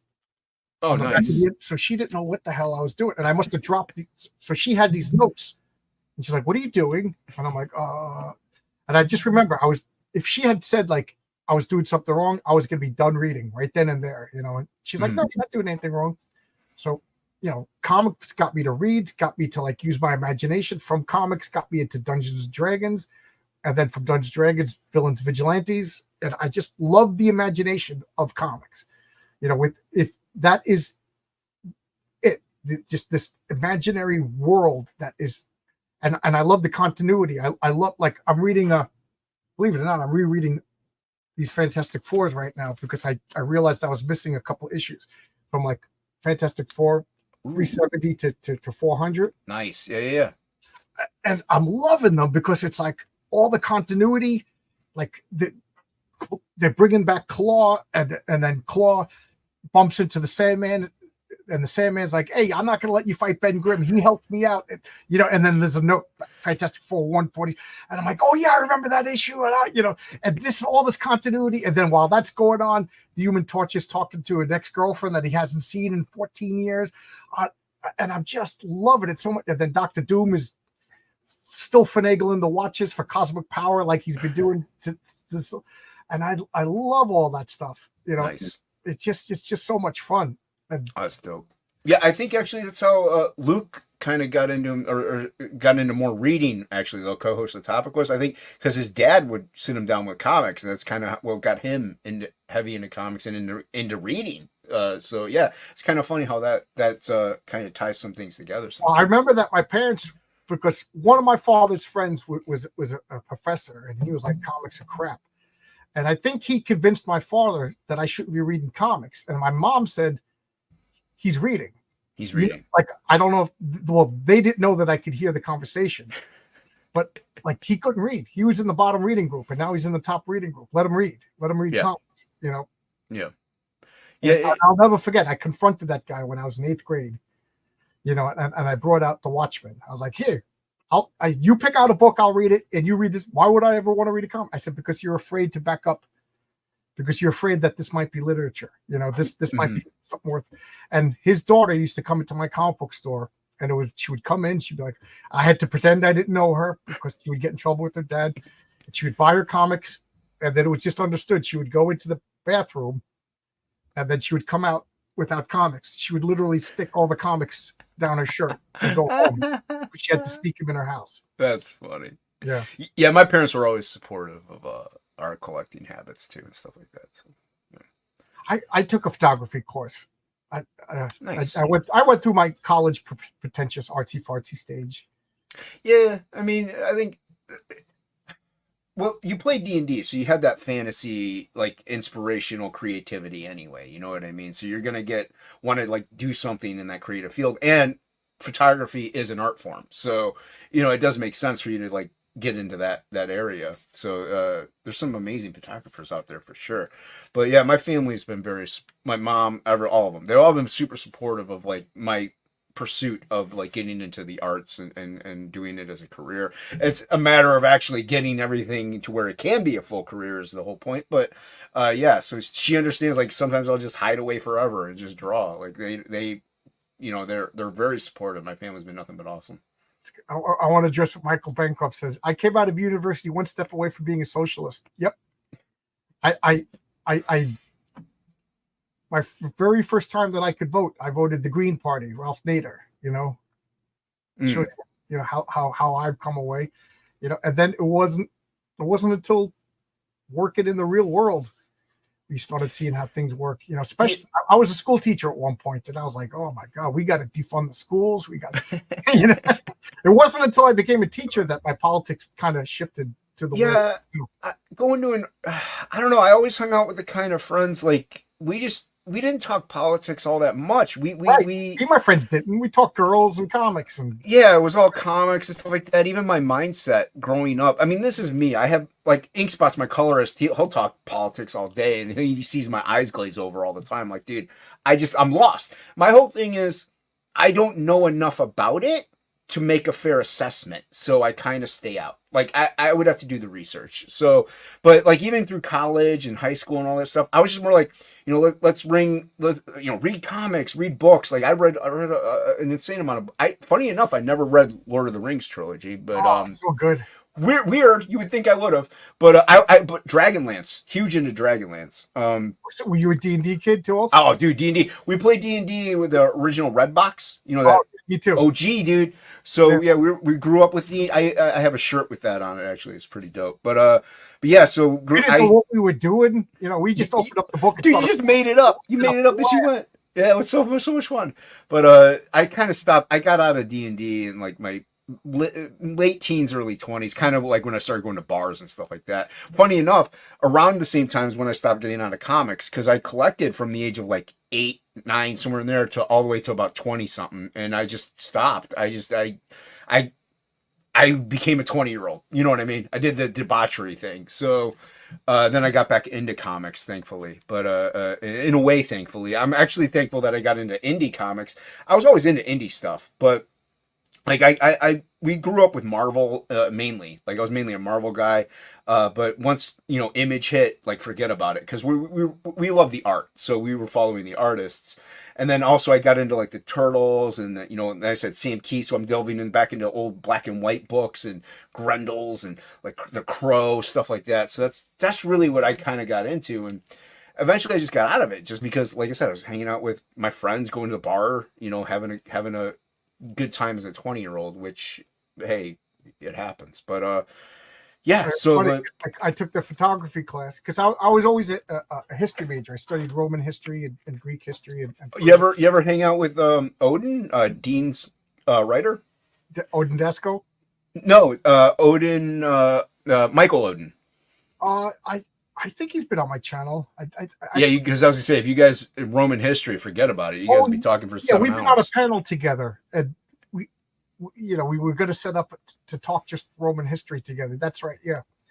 But it's fun. My friend Jeff was a full-on creep. Like he was like all artsy fartsy. He wanted to draw and paint, but anything to get naked girl model. You know what I mean? So he did drawing classes. Yeah. Then he's like, John, you got to take photography with me because this is the best way to get naked chick models. We were in Albuquerque. All the girls are artsy fartsy. Oh yeah, I'm liberated. I'll pose for you. Meanwhile, I'm like, I don't even know how to work this camera. Oh, that's I mean, I didn't go that method, but I would draw definitely in public, and you get the girls like, oh, you know how to draw. Like, I don't know why they're attracted to that. You do realize if I'm drawing, I'm not paying attention to you, so it doesn't make any sense for you to really be attracted to something like that.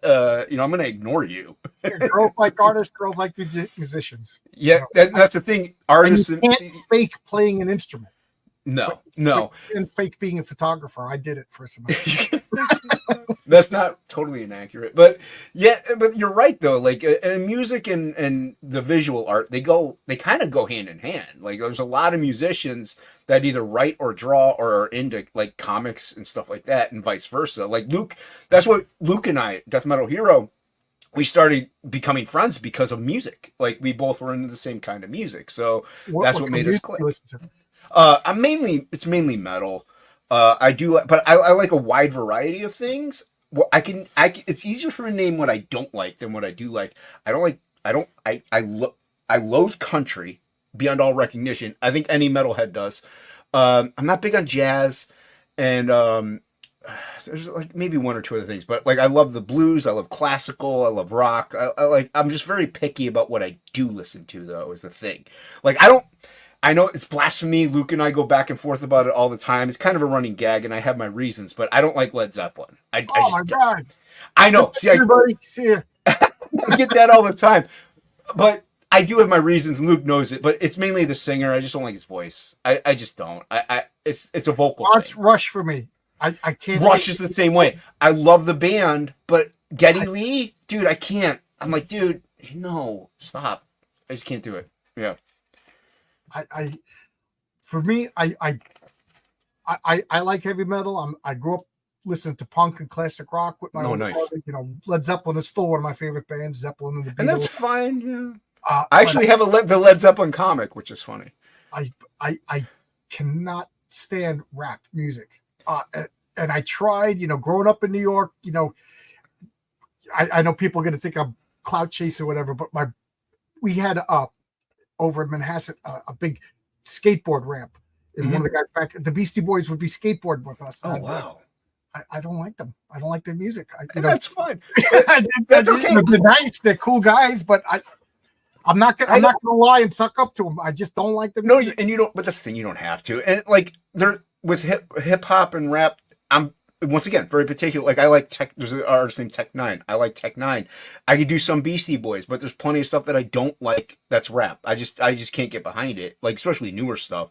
And I was recently had somebody on my channel and they were like, oh, metal's dead. I'm like, well, you're just not looking hard enough, because to me, no genre dies really. You just got to look on. I guarantee I can still find disco bands. I look at it like this, punk rock. I used to be so into finding punk rock bands, just like I used to be into comics, just like I'm into comics now. Like, let's face it, what we're doing right now is weird, going online and finding other people making comics. This really is a niche of a niche of a niche. Oh yeah. And I used to be like that with punk. I'd go see bands and do this and look for other punk bands, but I don't do that anymore. But those bands still exist. I just know about them. I just Pete's telling me about metal bands that I'm like, because he's 50, he's my age, 55 years old. He's got kids in college, and he's like the oldest guy at the metal shows. He's an investment banker. That's awesome. Goes right to the metal shows. That'll be me. Wife, wife. Did you have fun at the metal show? I just heard about this one punk band maybe a few days ago called Cosmic Joke. They're actually really good and they're new. So I was like, this band's pretty dope. Yeah, and they only have like 4 or 5 songs, I think. They don't have that many, but I found them through TikTok and then through YouTube. So I was like, this band's actually really good, but I'm very picky. And the guy that was listing these bands that are like, you check these bands out, I hated every single other one of them. They were all metal. And I'm like, but Cosmic Joke, I was like, I looked into them, like, this band's actually pretty good. So they're out there. You just gotta. Have you ever heard of Cadaver? I know they've been around since like. I've heard of Cadaver. Yeah, I could love them. I've been to the point I've been buying vinyl. I bought more vinyl in the past year and a half than I bought in the past 10 years. Nice. Yeah. The basement, a buddy of mine gave me his whole stereo, so I got like an old 80s style stereo setup over there. With all I really like a bit. It's what you say, Cadaver. I like a band called Polka Dot Cadaver. They're kind of Oh, metal meets punk meets disco-ish stuff. Like they wow. got horns. Like forget about it. They're a mixture of stuff, but they're mainly metal. But yeah, so but there's a lot of great bands out there. Like I said, it's just like comics. Like yeah, a lot of people complain about the mainstream. Let alone I do find some mainstream stuff that's not bad, but a lot of people complain about the mainstream stuff. It's like, well, there's still great comics out there. You just Right. got to hunt them down. It's not hard to do. It takes a little, like I said, comics are hard work. It takes a little bit of effort. It's Mhm. same thing with music. I know that there's still good metal bands. I know there's still good punk bands, and I'm sure there's good rap acts. But And there's probably good, like I said, there's probably good disco. There's probably plenty of good stuff out there. It's just, it's not popular is all. It's not in the mainstream. Just like what we're doing isn't in the mainstream just because it doesn't quote unquote sell. It's not what's in popular right now. Now, trends tend to cycle every 20 years. It hasn't really cycled yet, which is weird because to me the last big creative flux we had was the 90s. Like there was a big creative flux in the 90s, and then after that things slowly started to go downhill and they just haven't swung back yet. That pendulum's got to swing. I got 55 nieces and nephews, from 40 years old to in diapers, So I enjoy when we get together and we talk because I'm like, all right, I'm a 56-year-old man. You kids today with your crap, lousy music, but then they'll come over here because the past 2 years I set up my record collection and took out all my CDs and my vinyl and my 45, and they're all looking, oh my God, this is so great. I got this right. And I'm like, you like this? They're like, yeah, Uncle John, music is crap today. Have you noticed that? And I'm like, so I'm not the old fart? Music No. is bad? Because my father used to complain about today's music, back in the 70s and 80s, and I'm listening to, T-Rex and David Bowie going, Dad, this is great music, oh, this is crap. Now I'm finding out maybe I'm just so cool. Well, you are, but it's also, I mean, it's negative and positive. Like TikTok is kind of to blame for that in a way, because like my niece who's 16, she just turned 16, but she asked my one nephew who's 20. She's like, "Hey, have you ever heard of the Deftones?" I'm thinking I've seen the Deftones like 7 times. I'm like, that's awesome that she's never like she's just discovering this stuff, and I've seen them so drunk and fall off a stage in Albuquerque. Nice. Yeah. So, but they're discovering this stuff because, like you said, there's a lot of. It's easy to put stuff out now. Doesn't mean it's necessarily good, So there's a lot of stuff they're inundated with, but the stuff that they're hearing from like bands that have been established, or even artists, like they see artists like visual stuff on YouTube, and it's really good, but it might be from like the 90s or early aughts or 80s or something like that. So it's. I don't know. Like you said, there was like some kind of renaissance going on in that time frame, much like the 60s and 70s, and things died off and then they swung back, and we're still waiting for it to come back around. So, I mean, we got a bunch of people watching the chat. Am I wrong? Is pop music just awful right now? Like, no, it's awful. Like that to me, I was like, that's when you become an old fart, when you can't stand music. I was never into pop anyway. Even in the 80s, as much as I was a punk kid, like, all right, that's a good song. All right, this band, I respect this band. This is a good. But now, I'm like, oh, it's tough nowadays. Well, granted, I don't listen to too much new stuff anyway, unless I try to find it, and I only try to find stuff of the genres that I like, because I mainly buy songs on iTunes, and then that's what I go off of. I don't really listen too much to Spotify or iMusic or anything like that, because I'm very, very picky. It's ridiculous, but I don't know. I think there is just so much out there right now that there's so much of it is just garbage, and it's tough to find those new ones that are really good. And the good ones are the old bands or old artists, and so that's what people are gravitating to a lot. Like just like comics, a lot of people are looking to people like Finch, Silvestri, Capullo, McFarlane. Why? Because they're good and they love what they do. That's not to say there's not really good artists that are coming up now. It's just they haven't been found yet or discovered. And it's just there's so much garbage that it's hard to sift through the good stuff. And I try to tell people there is good stuff out there. You just got to find it. You just got to look.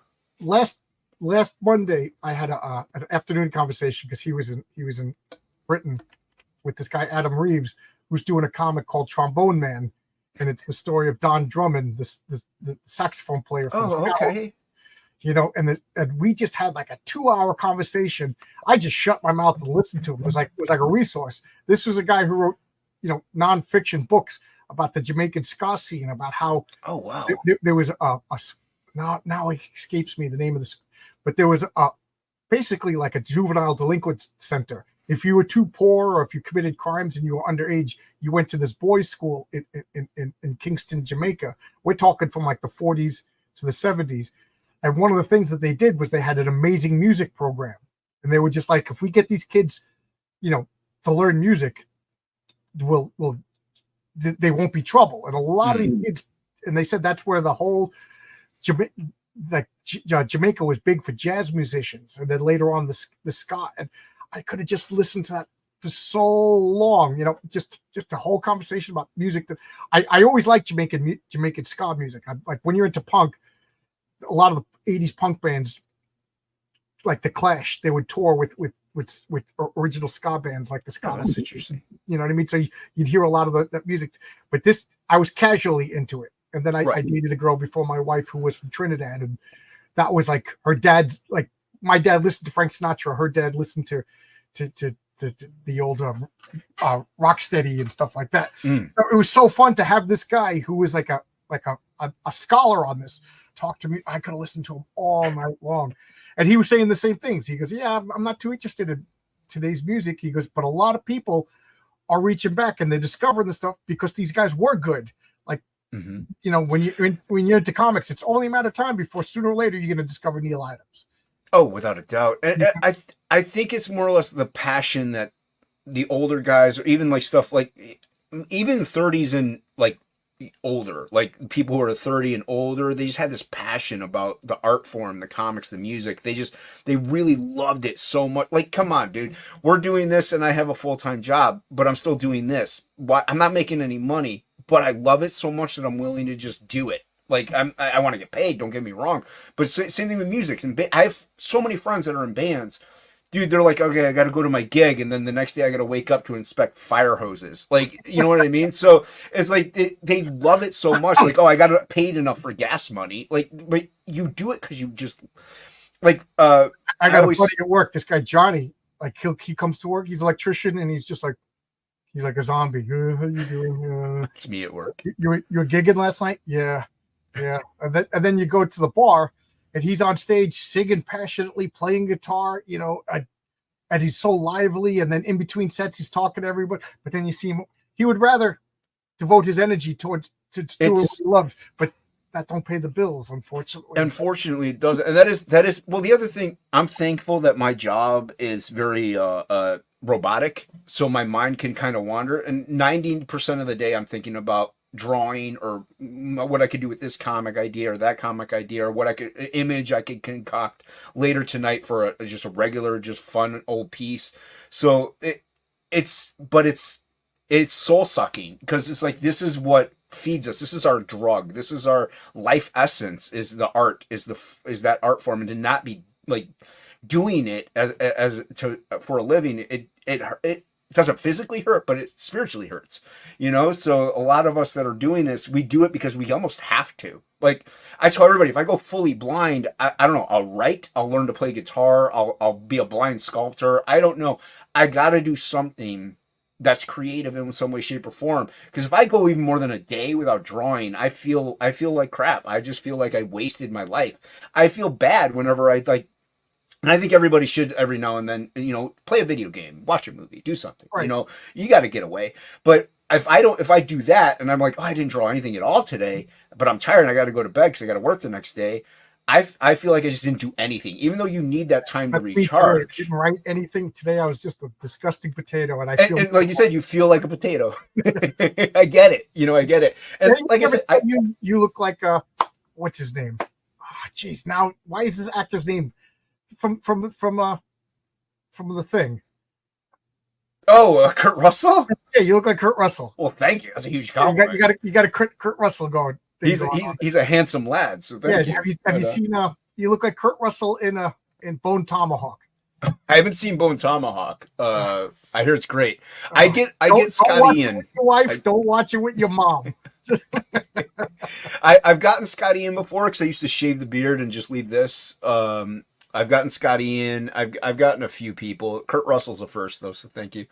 But yeah, so I don't know. I've always had like my logo is like my beard and then one eye because I'm that's my most blind eye is my left eye and that one's blanked out in my logo. So yeah, and even the whole blind thing, I initially didn't tell anybody for a while, and the people were like, "What? You can't see?" Like they were all shocked, and a lot of my friends were like, "You should lean into that." I'm like, I really don't want to. I'm like, I want to be recognized for being a good artist, for being a good artist. You know what I mean? Like, I don't want to be like, "Oh, he's good for a blind guy," which I have gotten. I'm like, thank you. I'm like, oh, that's a compliment. I'm like, John, you're a pretty good writer for a real stupid person. yeah, exactly my point. It's like thanks, I appreciate it. I'm like, but I get what they're trying to say though. So it is like, thank you, but I hope it's good because it's good, and with what Ink Spots and I are doing, I think it's really good. Like like I said, I've been working on fulfillment, stuff like that. So we're having a blast, man. Telling stories. I love comics, man. They're so much fun. There's so much lore, so much you could do. And we don't know why we do it, but we do it. We just love it. It's like sports. Why do people love sports? I don't get it, but they do. You know, so I love comics, man. I've always loved comics, even whenever I stopped collecting them for a long time. I've always loved them. Like I would buy one here or there just because I love them so much. Yep. Yeah. I actually feel bad for people who don't have like an obsessive hobby. I agree. I work with a lot of guys that are, we're construction workers. By the time we retire, you break your neck or you got the rotator cuff surgery or whatever. And then I don't know what's going on. But a lot of the guys they retired, they're twice divorced. They got nothing to look forward to. And they're just like, oh, what am I going to? The only reason why they're retiring is because all the Social Security benefits and stuff kicks in. You know what I mean? And it makes no sense to work, but they don't want because they got nothing. I'm just like, dude, I can't wait to retire. Work is getting in the way of all the crap that I'm Work is getting in the way, dude. I want to do this. I mean, right now, the only thing stopping me is I don't have a car. My wife won't let me, and I'm trying not to spend any money. But if I was retired and I had my funds and my pension, and I'd be like, let's. I can write comic books while going to Alaska. I can write comic books while because I'm not drawing them. I can write them and send the script to Renzo. You know what I mean? Well, that's the thing. Stuff I want to do. Even if you were drawing them in today's age with technology and everything like that, you could get on your iPad, draw. There's plenty of art. I think Malin uses just an iPad, so there's plenty of artists that just can go on the go and just do their thing, pitch it to the writer who's in another country. They could just be somewhere eating dinner, fix their script, send it to a letterer who I'm sure could do their stuff on the phone or in an iPad as well. Like with technology today, you don't need to be stuck at home doing anything. Now, I prefer to be at home doing it. Yeah, without a doubt. But I don't have to be in all reality. And that's a great thing about everything that we're doing today. Not only that, communication. Like I never would have met you had we not had this whole weird concoction that we have of the internet. So I wouldn't have met Ink Spots, Playgol, Luke, Billy, Hockey, all my friends, Frega. I never would have been friends with Frega.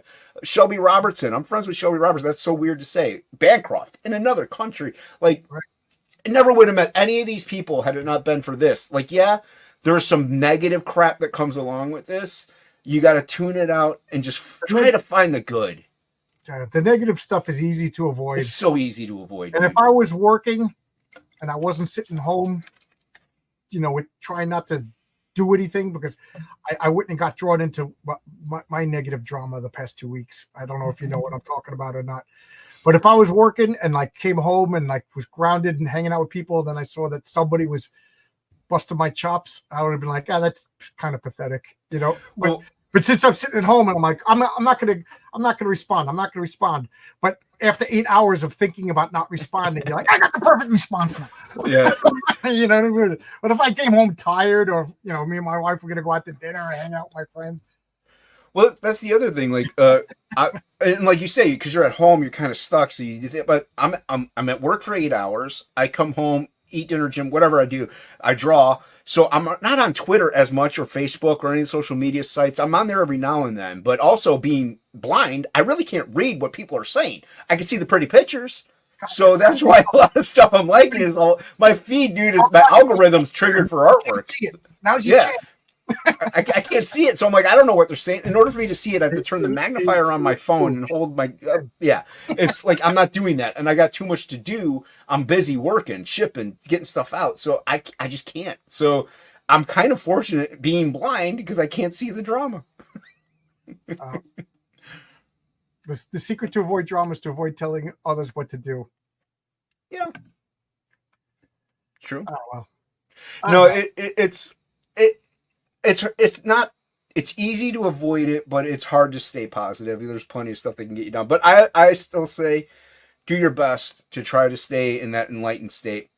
Hang out with fun, cool people. Have a good time. Like I saw Alien Romulus. I thought it was okay. I didn't think it was okay. It's an alien movie. Now, do they rely on nostalgia and all this stuff? Yes. Do they there are other bad? I can nitpick it all day long. But in the end, I wanted to see an alien movie. I saw an alien movie, like bar none. Like I saw the first alien movie in the theaters, and that was the only time I've seen it. I got to watch it again. Oh, dude, that's one of my favorite movies. And I saw the second alien movie in the theaters. Nice. And that was the only time I watched. And then I saw the third alien movie in the theaters, and I hated it so much I've never seen another alien movie since. Okay, I'm not stubborn.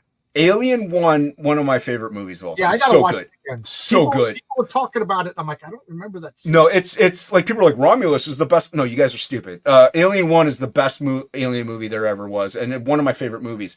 2 is just a fun sci-fi action flick, in my opinion. I remember loving both of them. Yeah, they're both great. I'm okay on 3. I know a lot of people hated it. That's fine. They're allowed. I was okay on it. I actually don't mind it. I watch it maybe once a year, if that. Like, I come back to it. After that, I kind of check out in a way. I've seen them all, but I'm hit and miss. Romulus, I guess if you don't like 3, maybe you won't like it. I don't know. Catch it at a matinee or wait for it to come on streaming. Well, what I want to do is I saw somebody posted on Twitter, like the chronology. Like, apparently every movie has an exact date. So I think I want to sit down and watch them all in the chronology. Like, I know the movies came out in different orders. Yeah. And watch them in movie order. I don't know if I'd want to watch Prometheus and then Covenant and then Alien 1 or however it goes. Because I know Prometheus would be the first one. I don't know I didn't like Prometheus. Some people did. It wasn't for me. But mainly because it wasn't called Alien Prometheus. I get it. But to me, it was an alien movie. But the alien wasn't in it. Like, where's the xenomorph? To me, that's an alien movie. You got the xenomorph in it, killing people. I'm having fun already. You know what I mean? I like the world building. The world building's fine. I'm not mad about that. A guy who's only seen 2 of the movies, but I like the world building because I like a lot of it has like I've got it through osmosis from other people. Yeah, dude, it's the internet. You're gonna hear about everything. But with Covenant, like if they had the same story aspects to it, but threw in a xenomorph somewhere, I probably would have been a little happier. You know, I mainly go to see alien movies for that creature. Like I saw Alien vs Predator. I did see that. I forgot about that. Yeah, that's to me just it's just an action flick. Those are just action flicks. They're mindless. Here's the thing. Everybody expects, like, the movies that come out that they go to see that they're the franchises they love, they expect them to be, like, you know, the pinnacle best of the best. It's like you're never... How many comics have you read where you're like, that was okay? Yeah. I can't count how many. Like, not all of them are bangers. Like, there's some that are bad. There's some that are amazing. But most of them are just like, that was not bad. That was okay. A thing is okay. I had a video about this. It's okay to be okay. Like, it's fine to have an okay thing. Right. That's why I say, though, like, if you, for a movie, try to catch it at a matinee or, you know, a cheaper rate. Because when you go see a movie, you're supporting maybe the next film also. You never know. I love going to the movies. My wife and I love going to the movies. Up until COVID, we went to the movies like every week. You know, that was like, you know. Yeah, I love going to the movies, man. The whole experience, getting the popcorn. Yeah. Find a different restaurant, go to the movie, see a movie. You know, she would pick the movie, then I would pick the movie. And it's funny when I picked Tropic Thunder when that first came out. Dude, one of my favorite comedies. So good. she's like, all right, we're gonna go see this movie. I'm not gonna complain, because she dragged me to some, I don't even remember what it was. Like The Notebook or something. No. No. To me, that's a horror movie. My biggest fear is dementia. So I told my wife I'm never watching The Notebook. I've seen too many family members and friends get dementia. I'm terrified of dementia. So Fair enough. Never watch that is like The Exorcist as far as I'm concerned. Okay. Fair enough. But we went to go see Tropic Thunder, and she was tense. Like I just, it's kind of like just grin and bear it, and. Man, she was kicking the chair. She almost spilled the popcorn. She was so like halfway through the movie. She's picking up the phone. I'm pre-ordering this on Amazon right now. Dude, when I was married, we didn't have much money and stuff like that, so I had to sell all my DVDs, sold everything. The only movie I've ever rebought since then is Tropic Thunder. It's the only physical copy movie I ever rebought. Everything else is on streaming. Plus, my brother has an insane collection. So, but the only one I've ever rebought was Tropic Thunder. That movie is so good. It's beyond compare. Like it's one of the funniest movies ever made. Yeah, I did not expect how funny it was. At work, that was like the topic for like 2 months. The guys who did it were like, I guess I got to see this movie. You got to see that movie. Yeah. Have you seen another stupid movie that makes me? Do you see Strange Wilderness or Grandma's Boy? No, I haven't even heard of it. Oh, guys, there's just the stupidest stoner humor. I'm not even a stoner. I love stoner metal, like bands like Fu Manchu and The Sword and what's the other? Freedom Hawk. I love bands like that, and I love stoner humor. You got to watch Strange Wilderness and Grandma's Boy. It's just so much fun. Grandma's Boy is dope. Yeah, Grandma's Boy. Strange Wilderness really is fun. The same people. That was their follow-up movie. Oh, okay. Then I'll probably like it. Yeah. Prometheus for me was like an Image comic books. Looks great, but horrible writing. Yeah, people trashed it. Yeah, like I said, to me, like I said, I know it didn't say Alien Prometheus, but I want a xenomorph in there. And yeah, he's right. I could see that. It looked great, but it wasn't. I wasn't a fan. Now, my friend Plagle, he loves like all the Alien movies, and that's fine because he's a fan. And I'm not mad about that. I'm like I said, with music, I'm very picky. Very picky. So I'm picky about my movies. I'm picky about my comics. I'm picky about my artwork, my food. I'm picky about movies and comics. So people get freaked out when I didn't see Die Hard until last year. What do you think? I thought it was awesome. Awesome. One of the best Christmas movies there is. Yep. I have this personality with if people tell me, oh, you're going to love this. I'm like, no, I'm not. No, okay. I hate that though. You're going to love this. It's like, you don't know. Like, right. You don't know if I'm going to love it or not. Oh my God. You got to like, there's this band called U2. You like music. You're going to like no. I'm like, no. I could see somebody saying, you might like this. Check it out. I'm fine with that. I might like it. So okay. I've never seen a James Bond movie. I've never seen a Godzilla movie, and I'm not into action films, so I never saw Speed. Well, if you're not into action films, I can understand you maybe not liking Die Hard. But so I was in a chat, and everybody was just like, "Dude, you didn't see Die Hard?" And the guys who were like full on artsy fartsy pretentious art guys were just like, "John, Die Hard is awesome." So and we just talked about like, Godel, Escher, and Bach and mathematical music, and he was just like, "No, that was awesome." So I was like, all right. And it just happened to be playing in the movie theater. It was right after COVID. Nobody was going to the movies. So they just like, we're going to release classic movies. Nice. So I was like, I told my wife, I was like, let's go see Die Hard. And she's like, okay, I'll make popcorn. I'm like, no, it's playing in the movie theater. Let's go see. And she's like, I saw the movie in the 80s. I'm going to pay money to go. And we loved it. She was like, I'm so glad you picked it. Like, we were like cheering. And it was so freaking good. Yeah, it's a classic. It's a great movie. Like I said, one of the best. There's always that debate, whether or not it's a Christmas movie. It is, and it's one of the best ones. Like Scrooged, fantastic Christmas movie. We were watching Die Hard. I'm like, look at that guy smoking. Yeah. There's one scene they're at a party and there's just like guys smoking. Yeah. They open up the door. The girl's got no shirt on for no reason whatsoever. Ridiculous. Yeah, that's how it was back then. That's how they were back then. Like, awesome. And then you got to know every character before they got killed.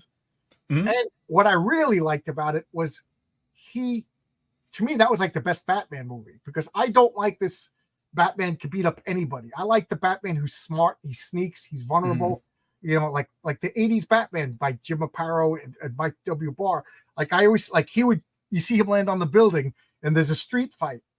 Nowadays, Batman just will like throw out a device and stun everybody or jump down and beat up everybody. But these comics, all of a sudden you cut to the street fight and you see an arm grab one guy and that guy gets thrown away and they're like, who is that? And you see a cape going. So now they're all distracted and then he comes out and he takes them all out one and they're like, okay, that Batman I like. So that Bruce Willis, he would take out one guy and then 20 minutes of him huffing and puffing, pulling glass out of his feet, you know, fixing bandages on. I really like that. Well, then Die Hard is actually almost the birth of the death of the 80s big buff action star. Like, because that was like the first average, everyday, run-of-the-mill looking dude, like just taking on a whole bunch of people. Like that's what my dad looked like in the 80s. You know what I mean? That's why I love the movie Nobody. I never heard of it. Oh, Nobody is so good. It's got I forget his name all the time, but he's Better Call Saul. He's that guy from Better Call Saul. Yes. Dude, he takes so much damage in that. But Odenkirk, K-pop, what's up? He takes so much damage in that movie, but it's so fun. It's so much action, and if you like Die Hard, I'm not gonna say you will. You might like Nobody. Give it a shot. Rent it or watch it on streaming. When the commercials came out, but it was like gone just as fast. Yeah, it's on. I think it's on. I'm not sure if it's on streaming right now or not. But K-pop says that Batman Returns was also a good Christmas movie. Yes, without a doubt. Movie, but it was a bad Batman movie. That was the movie where Batman just drops a bomb and machine guns come out. Well, it's better than him running around with a bomb and not throwing it into a river because there's ducks there, you know? Best Superman is human. Best Batman is detective. I'll not say that the best Superman is human because Superman is supposed to, like, to me, the best Superman is inspirational. Mm-hmm. You know, because I want my Superman to be like above human frailties, and I want when Superman lands for the first time, even if you don't know who Superman is, and even if you're the bad guy, you're like, wow. I never got into Superman in the comics, but the movies, Christopher Reeves, I really liked the Superman movies. Yeah, he was my favorite. He was my favorite Superman. Gremlins 2. Anybody watch Gremlins 2? That's a Christmas movie? Gremlins 1 is a Christmas movie. But Gremlins 2 is an insane movie. It's weird. Batman 66 movie is great. I like the Batman 66. I'm not saying I don't like it. I'm just saying it's super corny. Oh yeah, that show was lightning in a bottle. You can't copy that show. No. I don't know. You know, it was, and only somebody as quirky as Adam West could have pulled off that show. Mm-hmm. You know, if you had my wife bought me the collected DVDs, and you see auditions of other actors. That show never would have made it if not for, or maybe it would have made it, but it would have been completely different. It also probably not have made it as long as, you know. Yeah, but yeah, it's classic. So, anything else you want to talk about? I realize we've been talking for an hour and 47. I mean, I could talk all day about comics and art and movies and stuff like that. I mean, well, here's the thing. This is essentially what we do on Topic List. I'm just usually drawing. So it's like essentially this was the show. But I mean, I still would love to promote that. If there's anybody new watching or something like that, check out Luke Alietta. Go subscribe to Death Metal Hero. We do Topic Lists. Plus, you get other great content on my channel, Unhinged Entertainment. I do Old Man Draws and Talks. I used to be Blind Guy Draws, but some people started saying some stuff. Check out Frog G, please. Ink spots, killed it on those colors. I'm in the middle of fulfillment of sending out. I should finish it up hopefully in a few weeks. It's Mother and I doing the fulfillment, and put Mom to work. Right, she can't be loafing around spilling coffee on your comics without some sort of payback. That's what I'm saying. Well, she pays back plenty by driving me around everywhere I want to go. So you know what I'm saying. But no, we're you're not allowed to drive then, I guess, if you're legally blind. Yeah, she takes me to the comic shop almost every week, thankfully. You know, so but like I say, very supportive person. And yeah, check out Frog though. Like I said, we're in the middle of fulfillment. I sent out some yesterday. May not do any tonight just because it's getting late. I have to eat and everything like that. But Wednesday, I'll probably start some tomorrow night. Please check out Unhinged Entertainment tomorrow night at midnight. Hockey and I at Hockey, we have a show called The Bowler and the Beard. We'll be going live. We draw for an hour. We talk. That's it. Which channel is that on? It's on mine, Unhinged Entertainment. So you can check that out. Yeah. And Marcus, could you put his link in the chat? Oh, I'd appreciate that. Yeah. Yeah. And I'd like to say, my comic at Fund My Comic, it's over on Saturday, I think at noon. So I'm probably going to have a closeout show on Friday after it's clobbered time to close out the Fund My Comic. Nice. The Kickstarter still, I think, is another 2 weeks, but the Fund My Comic ends Saturday, I think, at noon. So nice. I might as well give myself a plug in there. Do it. Plug away, I say. I always forget to plug Frog. Anytime I have somebody on or something like that. Yeah, I always feel like, Stanley's not here. We got to promote ourselves. No, Stanley's not around anymore. I swear most of the people on the road here are blind. Yeah. Well, I'll tell you, the scariest drivers in the world are in Texas. I don't know what's going on. I don't know, man. I lived in Florida for 10 years. It's pretty horrifying. All right. That was a lot of fun, man. Oh yeah, dude, I had a great time. You know, until Luke, I sent him the link too. I was hoping maybe he'd pop in. Yeah, I think he already had the stream set up and stuff, so he probably just went ahead with the show. Like I said, we haven't missed a week in 4 years. Going on 4 years. Is he still live now? Probably. We usually go until about midnight, 11:30, 11:45 Eastern. So, What's his channel? Death Metal Hero. Okay, let's look and see if he's still live. Let's say what time is it? Yeah, he should be. It's only 10:30. Death Metal Hero, yeah. It's him with a mohawk is his logo. Yeah. A skull with a mohawk, yeah. Yep, he's still live. So how about we all jump over there? Just go tell Luke we all said hi. Tell him I'm going to eat some cheeseburgers and I might be in. Okay, yeah. I'm going to put the link in the chat. Let's all go. I appreciate that. Go raid him, and then I'm going to go eat my dinner. And I might do it's 10 o'clock already. Maybe in a half hour I might go live. I don't know. It depends on how I feel. Well, dude, thank you for having me on, man. I had a great time. This was great. Maybe another time we could actually do have Luke on as well and do like a Topicless Invades John's Longbox. Yeah, come on. Yeah, this was a great conversation. This is why I do it. I enjoy talking to people. And this it's great fun. Thanks a lot, everybody. Go. Let's go read Death Metal Hero, and I'm gonna go.